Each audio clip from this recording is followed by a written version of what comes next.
Sunday has fallen on the same day as World Communion Sunday, and I'm not sure if that's ever happened before. And of course, when you combine that with the fact that it's Thanksgiving and it's the hottest day of the year, that's quite a coincidence. Although the connection of Thanksgiving to Holy Communion is not strange at all, because at a very deep level, Thanksgiving and Holy Communion are exactly the same thing, and they stand for the same events. This morning, Gary read from the book of Leviticus, where we heard about the institution of the festival of first fruits. And in that institution, God was saying to us, when you come into the promised land, you must never forget that once you were slaves. And to show that you remember and are thankful to God, you must bring the first and the best of every harvest that you take and bring it into the temple and set it down on the altar. And so in all of those wonderful Old Testament festivals, we have the people bringing wheat and loaves of bread and corn and wine and grapes, the very best and the first of every harvest, and setting them out on the altar, even as we set the communion elements down, and they would say to God, everything we have comes from you, and all that we have we return to you. And we recognize that whatever we have is a holy and blessed gift from your grace and your endless mercy.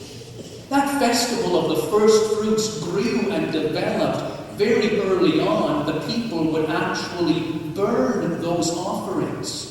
But later on, it evolved, and so the people, after they had placed the first fruits on the altar, would receive them back and eat them together in a communal meal. But it would be a special meal, because when they ate the things from the altar, they would say, this food is holy. It was once on the altar of God. And when they ate that meal, it reminded them for every meal that whatever they ate was a gift from God's blessing and God's bounty.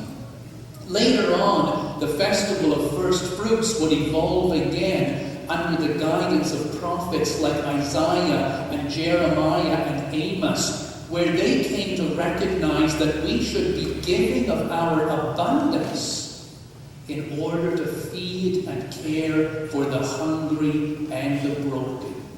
But again, whatever we give to that cause is lifted up and becomes righteous and holy and beautiful. In the early Christian church, when communion was first celebrated, firstly by Jesus in that upper room, they were celebrating the festival of the first fruits, which came to be known as Passover.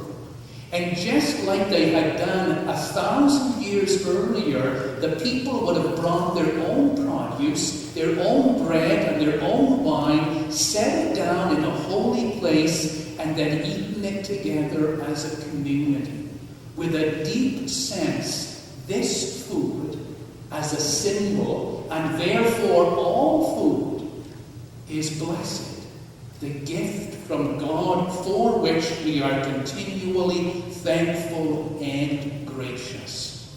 So Thanksgiving, the festival of the first fruits, and the sacrament of Holy Communion are both celebrations of God's wonderful generosity. The two festivals are connected together at a deeper level in that at this table we recognize that Jesus Christ is the first fruits of God.